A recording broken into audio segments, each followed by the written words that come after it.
New York Times, the Wall Street Journal, and publications like that. And we all know what's happened to the economics of those businesses. And some of them are in real trouble. So even more than magazines, I think some of these newspapers are, the news gathering and editorial organizations are really important. I don't want to see us descend into a nation of bloggers myself. I think we need editorial more than ever right now. So anything that we can do to help the New York Times and the Washington Post, the Wall Street Journal, and other news gathering organizations find new ways of expression so that they can afford to get paid, so they can afford to keep their news gathering and editorial operations intact, I'm all for. Do you actually think it'll work? I mean, is this something that you think is, are you thinking people will move to reading? Have you moved yourself? Well, we've all moved to reading our news on the web. That's why these newspapers are in dire straits. And what we have to do is figure out a way to get people to start paying for this hard-earned content. And so this provides us a potential opportunity to provide them even more value than just a web page and to start to charge a little bit for that. Now, what I preach is that I don't know what's going to work, but I can tell you, as one of the largest sellers of content on the internet to date, the biggest lesson Apple's learned is price it aggressively and go for volume. And that's worked for us. And every time we haven't done that as much, we've seen more attenuated success. So I'm trying to get these folks to take more aggressive postures than what they charge traditionally for print, because they don't have the expenses of printing, they don't have the expenses of delivery, and to charge a reasonable price and go for volume. Now, because I think people are willing to pay for content. Right. I've believed it in music, I believe it in media, and I believe it in news content. But in books, yes. And I'm no expert on this agency model and all the stuff that's going on, although our colleagues at the Journal have certainly written about it very, very well. But it looks like your entry into the book thing actually forced the prices up, other than for new, like, bestsellers where there's a lot of competition. So isn't that opposite of what you just said, of trying to price more aggressively? I mean, the typical book is up toward $14.99, and Amazon had been kind of holding it down to $9.99, right? Yeah, it's complicated. The market right now is such that it is set up to be far more responsive to consumer demand for what the prices need to be than it was 6 months ago. Way more responsive. So we may see prices go up a little bit, but if consumers want the prices to be less, they will be far more responsive to those signals than they were going to be because the structure of the market is because the structure of how the publishers are approaching this is changed dramatically. So let's talk more broadly about tablets. A second ago you said you have a lot of plans for tablets or thoughts about what tablets could be. And when you did your presentation on the iPad, you said it's like, you know, here's your phone, here's your laptop, here's this third category. And if it's not better than a netbook, if it's not of value to people, it's not going to succeed.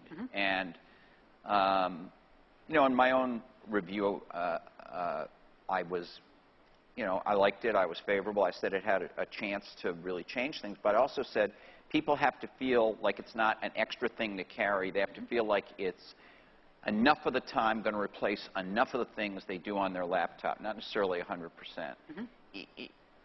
Is the tablet going to be eventually replace the laptop, do you think? There are a lot of people who say, well, you'll never do content creation on it, for instance. Talk about what you think, where it's going. Not just the iPad, but the tablet itself as a form factor. You know, I'm trying to think of a good analogy. When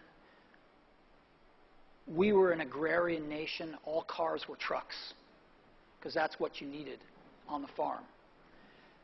But as vehicles started to be used in the urban centers and America started to move into those urban and then suburban centers, cars got more popular, and innovations like automatic transmission and power steering and things that you didn't care about in a truck as much started to become paramount in cars. And now, probably, I don't know what the statistics are, maybe 1 out of every 25 vehicles, 30 vehicles is a truck, where it used to be 100%.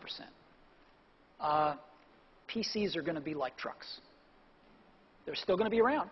They're still going to have a lot of value, but they're going to be used by 1 out of X people.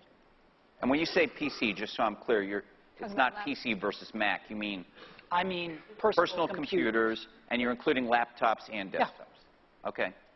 And this transformation is going to make some people uneasy. People from the PC world, like you and me. It's going to make us uneasy because the PC's taken us a long ways. It's brilliant. And we like to talk about the post-PC era, but when it really starts to happen, I think it's uncomfortable for a lot of people. And because it's change, and a lot of vested interests are going to change, and it's going to be different. So I think that we're embarked on that. Is it the iPad? Who knows? Will it happen next year, or 5 years from now, or 7 years from now? Who knows? But I think we're heading in that direction. Well, you don't really think it's going to happen next year, right? I mean, it's a longer process than that, isn't it? Sure. And what do you imagine when you talk about adding power transmission and windshield wiper, like intermittent windshield wipers? Are there some things you're seeing now that you think will change from right now where the iPad started? Do you see anything emerging as important? People laugh at me because I have used the phrase magical to describe the iPad. Yes, they do. And, but it's what I really think. And there's something magical about it. It's like you have a much more direct and intimate relationship with the internet and media, your apps, your content. Mm-hmm. It's like some intermediate thing has been removed and stripped away. Well, the keyboard. You know, like that Claritin commercial where they strip away the film? Yeah. It's like that. Okay.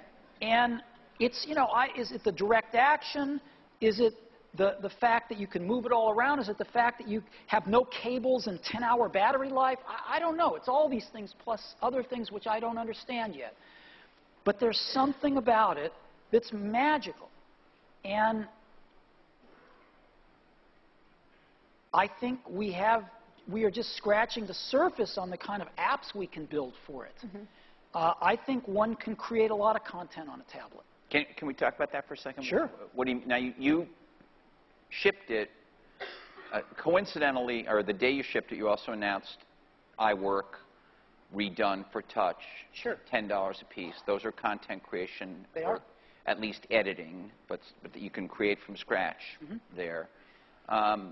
There are a few other companies I noticed today. I got a press release that one of the Documents to Go, which has been around a long time on phones, is now out on the iPad, and it can do, or it's about to be out on the iPad, and it can do Word docs, Excel, PowerPoint, whatever.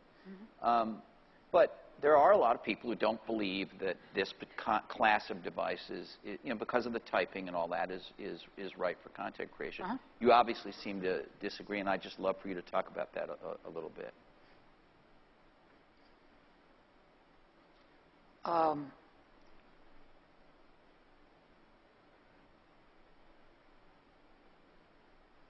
Yeah, I guess why wouldn't they be is the question.